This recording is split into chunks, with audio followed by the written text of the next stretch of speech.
शुरू अल्लाह ताला के नाम से जो बड़ा मेहरबान और निहायत रहम करने वाला है।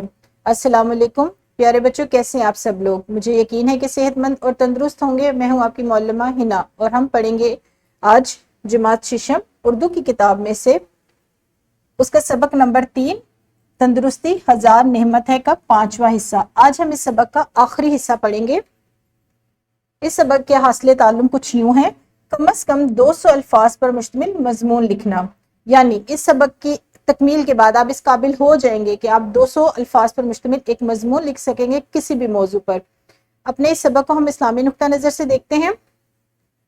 अगर दीन इस्लाम के तारुफ पर मुश्तमिल मजमून लिखा जाए तो इसके अहम निकात 5 अरकान पर 5 अरकान इस्लाम होंगे जिनको इस मजमून में बयान किया जा सकेगा। क्योंकि हम आज मजमून लिखना सीख रहे हैं, इसलिए आपको बताया गया है कि अगर दीन इस्लाम के तारुफ पर मजमून लिखा जाए तो कितने अरकान पर मुश्तमिल कितने अरकान इसमें शामिल किए जाएंगे? 5। अब हम बाकायदा अपने सबक की तरफ आगे बढ़ेंगे। सबसे पहले हम एक छोटी सी सरगर्मी करेंगे जो हमारी एक दोहराई होती है हमारे आज के सबक से मुतल्लिक ही। आप बताएंगे कि मजमून उर्दू नसर की कौन सी किस्म है, संजीदा या गैर संजीदा।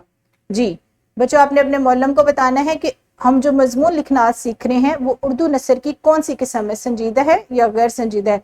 यहाँ पर आप वीडियो को रोकें, अपनी बारी का इंतजार करें और सवाल का जवाब अपने जहन में सोचकर जवाब अपने मौलम को दीजिए। जी प्यारे बच्चों, आपने बिल्कुल ठीक ठीक जवाब दिया है। अब हम अपने सबक की तरफ बाकायदा आगे बढ़ेंगे। आज हम सीखेंगे मजमून निगारी। आज 200 अल्फाज पर मुश्तमिल मजमून लिखना आप सीखेंगे कि 200 अल्फाज पर मुश्तमिल आप मजमून किस तरीके से लिख सकते हैं।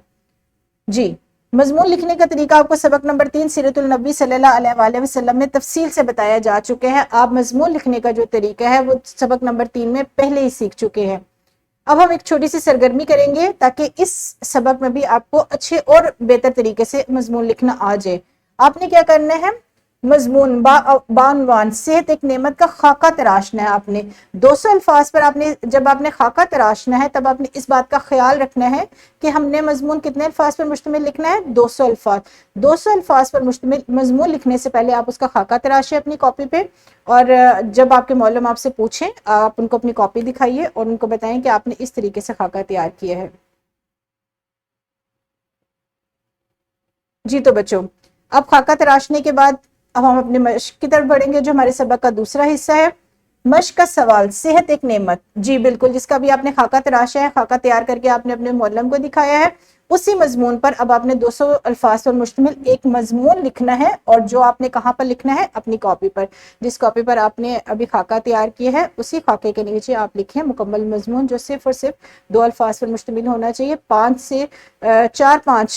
3 से 5 अल्फाज की कमी बेशी हो सकती है, या तो 3 से 4 अल्फाज कम हो सकते हैं या तो 3 से 4 अल्फाज ज्यादा हो सकते हैं, लेकिन कोशिश करें कि अल्फाज 200 ही हों। अपने सबक को अच्छे तरीके से समझने के लिए हम एक वर्कशीट पर भी काम करेंगे। वर्कशीट में एक सवाल दिया गया है आपको, अच्छी सेहत के फायदे।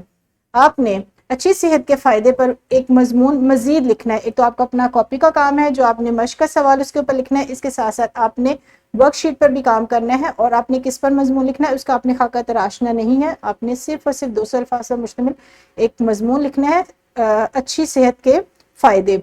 और ये काम आपने अगर जुमात में मुकम्मल कर लिया है तो ठीक है, वरना आपने दोनों मज़ामीन घर जाके मुकम्मल करने हैं और अगले रोज़ अपने मौलम या मौलमा को अपना काम दिखाना है।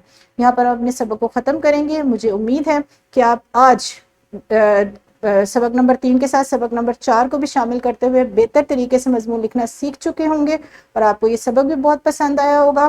कल हम एक नए सबक के साथ, यानी अपने नए सबक के साथ आपके साथ दोबारा हाजिर होंगे, दोबारा मिलेंगे। तब तक के लिए अपना बहुत ज़्यादा ख्याल रखिए। शुक्रिया, खुदा हाफिज़।